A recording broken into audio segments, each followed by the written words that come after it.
ভর্তি চলছে। সৃষ্টির শিক্ষা পরিবার, শিক্ষা সেবায় একটি নাম, একটি বিশ্বাস। আসসালামু আলাইকুম প্রিয় শিক্ষার্থীরা, সবাই কেমন আছো? আশা করি আল্লাহর রহমতে সবাই ভালো আছো। আমিও তোমাদের দোয়ায় ভালো আছি। তো আমি আজকে আলোচনা করব নবম দশম পদার্থবিজ্ঞান 11 অধ্যায়ের চলতরিতে, অর্থাৎ নতুন বছরের সিলেবাস অনুযায়ী প্রথম সেমিস্টারে আমাদের 11 অধ্যায় আছে।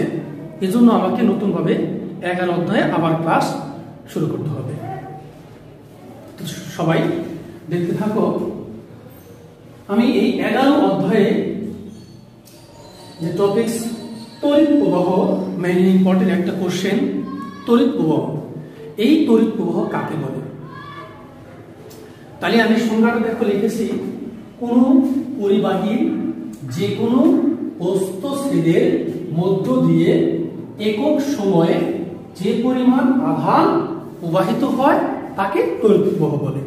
আমি আবারও বলে দিচ্ছি, কোন পরিবাহীর যে কোনো বস্তুছেদের মধ্য দিয়ে একক সময়ে যে পরিমাণ আধান প্রবাহিত হয় তাকে তড়িৎ প্রবাহ বলে। তো এখান থেকে আমাদের একটি সূত্র চলে আসবে, I equal to Q by T। আমরা কিন্তু এই সূত্র থেকেও মনে রাখতে পারি, অর্থাৎ কোন পরিবাহীর যে কোনো প্রস্থচ্ছেদের মধ্য দিয়ে একক সময়ে, এটা কিন্তু আমার আধান, এটা হলো একক সময়, একক সময়, আর এইটা হচ্ছে আমার আধান, এটা হচ্ছে আধান, আর এটা আমার তড়িৎ প্রবাহ। তাহলে কিন্তু আমরা তুমি যদি কোন ক্রমে এই সংজ্ঞাটা ভুলে যাও, তো তুমি এইটা একটু দেখবা যে আমরা করেছিলাম I সমান Q by T, I সমান কি Q by T।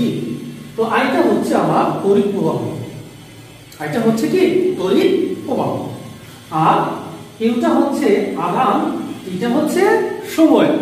এই তড়িৎ প্রবাহ কোথায় প্রবাহিত হবে?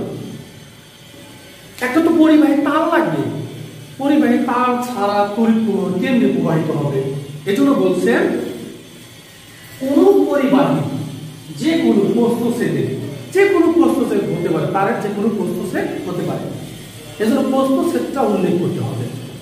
কোন পরিবাহী যে কোনো প্রস্থচ্ছেদের মধ্য দিয়ে একক সময়, সময়টা তো অবশ্যই লাগবে, এখানে প্রতি সেকেন্ড কথা উল্লেখ থাকতে পারে, এজন্য সময়টা ভেরি ভেরি ইম্পর্টেন্ট। একক সময়ে যে পরিমাণ আধান প্রবাহিত হয় তাকে তড়িৎ প্রবাহ বলে। তাহলে আমাদের এটা যদি মনে রাখো, I সমান Q by T, অর্থাৎ একক সময়ে যে পরিমাণ আধান, একক সময়ে যে পরিমাণ আধান প্রবাহিত হয় তাকে বলে তড়িৎ প্রবাহ। তো আশা করি ইনশাআল্লাহ সবাই বুঝতে পেরেছো। তো আমি আবারও বলে দিই, কোন পরিবাহীর যে কোনো বস্তুছেদের মধ্য দিয়ে একক সময়ে যে পরিমাণ আধান প্রবাহিত হয় তাকে কি বলে? তড়িৎ প্রবাহ। এখন চলে আসো, এইটার একক হচ্ছে অ্যাম্পিয়ার। অ্যাম্পিয়ার যেমন তড়িৎ প্রবাহ 2 অ্যাম্পিয়ার। তো এই সময়ের একক হচ্ছে কি? সেকেন্ড। কি লিখতে পারো?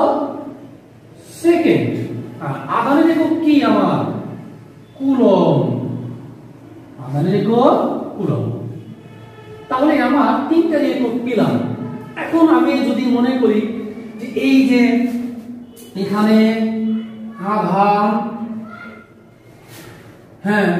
Q সমান 2 কুলম্ব। এখন যদি লিখি সময় T সমান 2 সেকেন্ড, ধরো 2 সেকেন্ড না, 2s, ছোট করে তুমি এসটা দিবা, তো এস। এখন আমাকে যদি বলে তড়িৎ প্রবাহের মান কত, তড়িৎ প্রবাহের মান কত, বা ওই পরিবাহীর ভিতর দিয়ে কি পরিমাণ তড়িৎ প্রবাহিত হবে, তড়িৎ প্রবাহ। আচ্ছা, তড়িৎ প্রবাহ কি দ্বারা প্রকাশ করা হয়? I। তাহলে আমরা বের করব I সমান কত। তো তুমি দেখতেই পাচ্ছ যে I equal to Q by T, I equal to Q by T। তো আমরা এখন যদি এই মানটা বসিয়ে দেই, যে আমরা জানি, হ্যাঁ আমরা কি জানি বলতো, আমরা জানি I সমান Q বাই T। তাহলে I এর Q এর মান কত 2 আর সময়টা 2, কাটাকাটি করলে 1 আর তড়িৎ প্রবাহের একক কি অ্যাম্পিয়ার, অ্যাম্পিয়ারটা এই বড় হাতে দিলাম। তাহলে তোমার চলে আসলো 1 অ্যাম্পিয়ার। কত অ্যাম্পিয়ার বলো তো 1 অ্যাম্পিয়ার। তাহলে প্রবাহিত তড়িতের মান কত 1 অ্যাম্পিয়ার। তো এখন যদি এখানে সময়টা 2 সেকেন্ড ঠিক আছে থাকে, আর আমি যদি লিখি এখানে 4 কুলম্ব, তাহলে চলে আসবে কি আবারও তড়িৎ প্রবাহের মান I সমান Q বাই কি T। তাহলে এখানে 4 বসাও, এখানে 2 বসিয়ে দাও, তাহলে চলে আসবে 2 অ্যাম্পিয়ার। তো আশা করি সবাই বুঝতে পেরেছো। যদি বলেন কোন কোশ্চেনে যদি থাকে কোন পরিবাহীর যে কোনো প্রস্তুতের মধ্য দিয়ে 2 সেকেন্ডে, এখন দেখো এখানে যদি চলে আসে কত সেকেন্ড বলো তো 2 সেকেন্ডে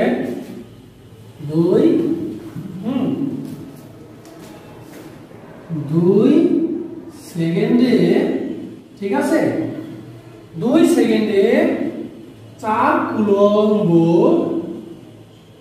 কুলম্ব আধান প্রবাহিত হয়। তাহলে তড়িৎ প্রবাহের কি হবে বলতো মান কত। তাহলে তড়িৎ প্রবাহের কি মান কত। আমি আবার বলি, কোন পরিবাহীর যে কোনো প্রস্তুতির মধ্য দিয়ে 2 সেকেন্ডে 4 কুলম্ব আধান, এখানে কয় সেকেন্ডে 2 সেকেন্ডে কয় কুলম্ব 4 কুলম্ব আধান প্রবাহিত হয়। তাহলে তড়িৎ প্রবাহের মান কত, কার মান কত দেখো তো, তড়িৎ প্রবাহের মান কত। তাহলে আমরা জানি কি I = Q বাই T। তো এখানে আধান কয় কুলম্ব 4 কুলম্ব, সময়টা আমাদের 2 সেকেন্ড। তাহলে তড়িৎ প্রবাহের মান চলে আসবে কত অ্যাম্পিয়ার, এই 2 অ্যাম্পিয়ার। তো আমরা এখান থেকে এই প্রথম ক্লাসে শিখলাম তড়িৎ প্রবাহ কাকে বলে।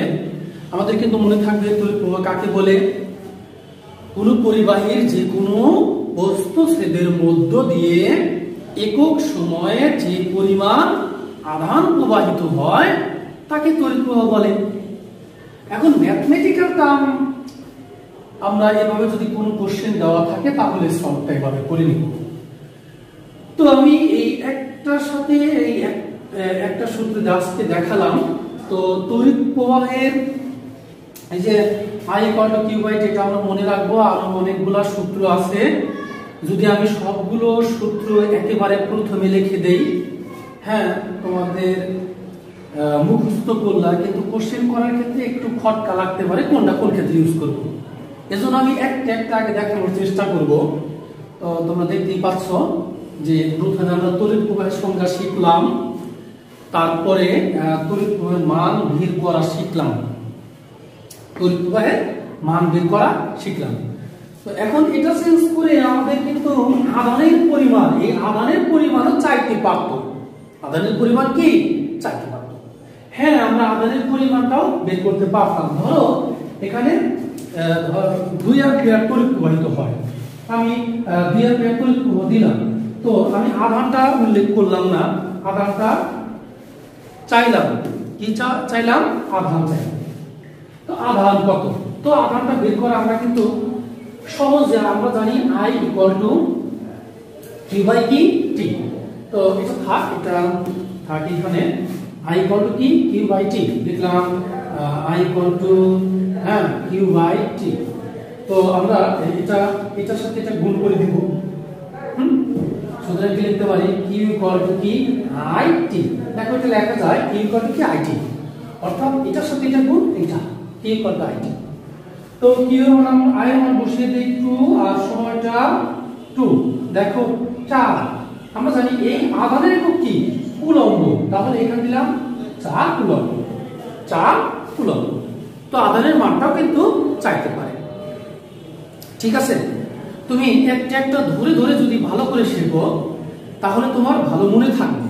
আমি যদি একেবারে সবগুলা দেই তাহলে কিন্তু একটা মানে ঝামেলায় পড়তে পারবো। এজন্য আমরা একটা একটাই শিখে নিব।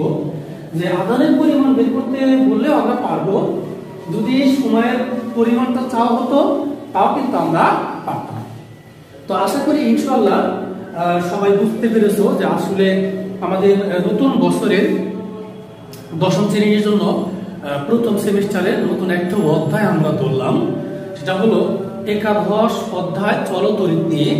আর এখানে আমরা তড়িৎ প্রবাহের সংজ্ঞা শিখলাম। এই সংজ্ঞা দিয়ে একটা সূত্র দেখলাম I=U/T। তারপর আমরা কি শিখলাম দেখো, ম্যাথমেটিক্যাল টার্ম নির্ণয় করা শিখলাম।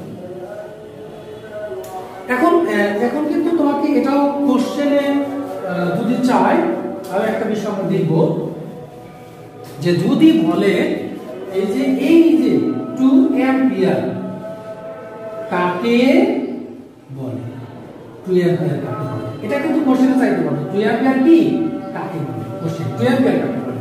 আমরা কিন্তু বলতে পারবো কোন পরিবাহের যে কোনো প্রস্থচ্ছেদের মধ্য দিয়ে, ওই একইভাবে যে কোনো প্রস্থচ্ছেদের মধ্য দিয়ে এখানে আমরা 2 কুলম্ব নিলাম আর এই সময়ের মানটা 1 সেকেন্ড নিলাম, 2 কুলম্ব 1 সেকেন্ড, তাহলে 2 অ্যাম্পিয়ার। তাহলে কি বলবো আমরা, কোন পরিবাহের যে কোনো প্রস্থচ্ছেদের মধ্য দিয়ে প্রতি সেকেন্ডে অর্থাৎ 1 সেকেন্ডে যদি 2 কুলম্ব আধান প্রবাহিত হয় তাহলে তড়িৎ প্রবাহের মান হবে 2 অ্যাম্পিয়ার। ঠিক আছে, এখন যদি 4 অ্যাম্পিয়ার, এখানে আমরা 4 বসাবো, যে কোনো পরিবাহীর যে কোনো প্রস্থচ্ছেদের মধ্য দিয়ে প্রতি সেকেন্ডে যদি 4 কুলম্ব আধান প্রবাহিত হয় তাহলে তড়িৎ প্রবাহের মান হবে 4 অ্যাম্পিয়ার। তো আশা করি সবাই বুঝতে পেরেছো। তো সবাই সুস্থ থাকবা, ভালো থাকবা, ক্লাসগুলো দেখার জন্য চেষ্টা করবা, যেহেতু নতুন বছরের নতুন স্টুডেন্ট 10-এর জন্য নতুন ভাবে আমাদের ক্লাস শুরু। যদি আজকে স্বাভাবিক অবস্থায় থাকতো তাহলে আমাদের এইভাবে ক্লাস করতে হতো না, আমরা সরাসরি স্যারদের কোশ্চেন করতে পারতাম, স্যার এই কোশ্চেনটা আমাদের বুঝিয়ে দেন। তো সরাসরি কিন্তু কোশ্চেন করতে পারতেছিলাম না। তারপরেও ক্লাসের নিচে তোমরা কমেন্ট করতে পারো। তো ঠিক আছে, মানুষ মাত্রই ভুল, আমারও ভুল হতে পারে, ভুল সংশোধন করার জন্য চেষ্টা করবা। আর তুমি না বুঝলে কোশ্চেন করবা, আমি ইনশাআল্লাহ সলভ দেওয়ার জন্য চেষ্টা করবো। তো সবাই সুস্থ থাকবা, ভালো থাকবা। আসসালামু আলাইকুম।